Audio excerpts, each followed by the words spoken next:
Now, regarding payola, I mentioned the white powdery substance earlier, but regarding payola, what are some of the little tricks that music executives or music salesmen would do to get their record played over someone else's?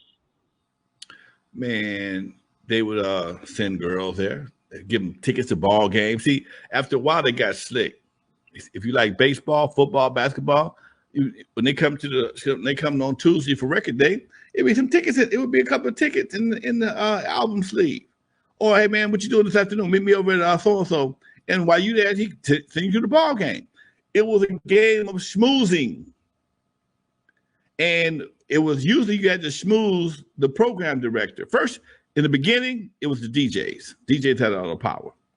DJs used to be able to play their own music, whatever they wanted to play, they could play the music. Back in I'm gonna say the old days, in the very beginning, in the early '60s, DJs had all the power. Then they came in with this program director who controlled the continuity of the station. So they'd have a vibe, have a certain kind of vibe they want to protect. So only certain records would be played, and if your record was in that vibe, you would have to talk to the program director. He would decide who played it and when it was played. Now you may get it, sometimes they would test your records in the mix show, or sometimes they test it late at night to see how it jumped off. And depending on who likes you and what you brought to the table, you might get a spin in an afternoon drive or morning drive.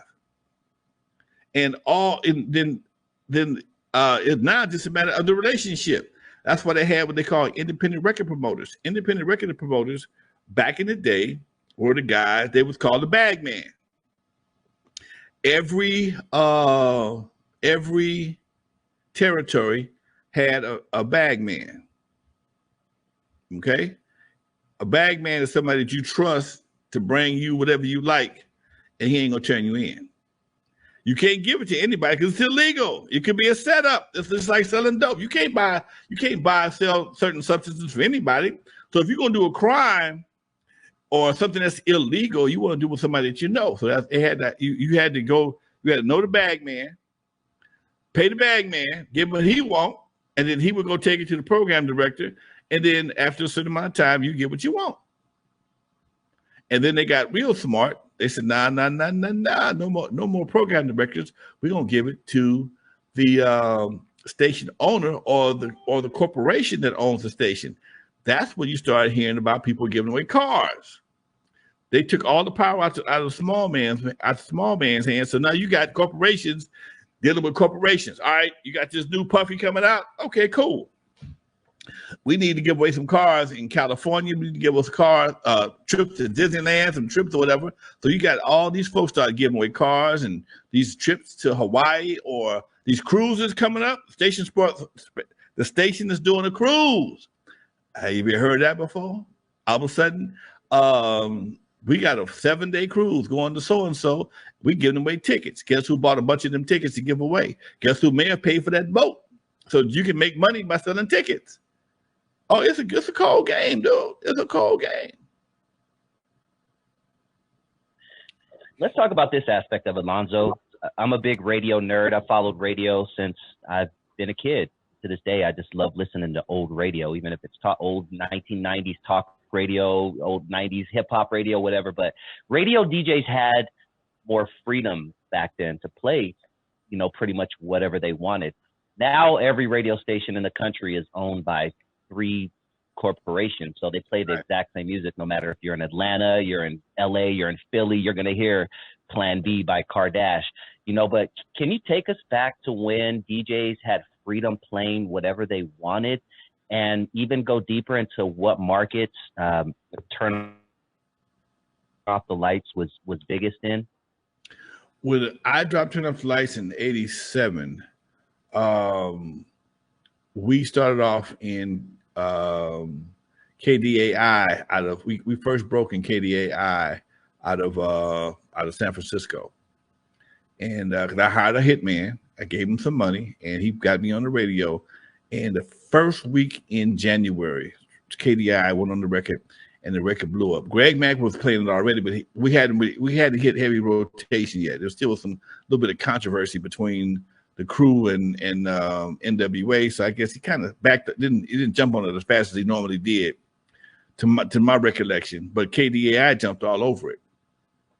And a lot of your program directors and DJs will listen to other stations, to the big stations, to see what they're playing, and they want to break into their territory because KDAI may get Oakland, it may get hit in Oakland, and Oakland may hit parts of Sacramento, parts of Stockton. So all these cities around there, Vallejo and Emeryville, all that shit could be affected by one big station playing the record. But because you might not hear that station on that in your city, you just grabbing the records. So now Turn Off the Lights because it was a good record, had a life took a life all its own, and it worked for a good little while, but then it stopped because we didn't have the money to keep on going. We just broke up. My money was a little tight. So what happens now is, as DJs move around to different stations, one of the most unstable jobs in the world is a radio DJ. You can be on FM tomorrow, you'll be on AM the next day, and on your ass the next day. So a lot of guys would take records that they knew that were hot, especially if they got promoted to being a program director or something like that.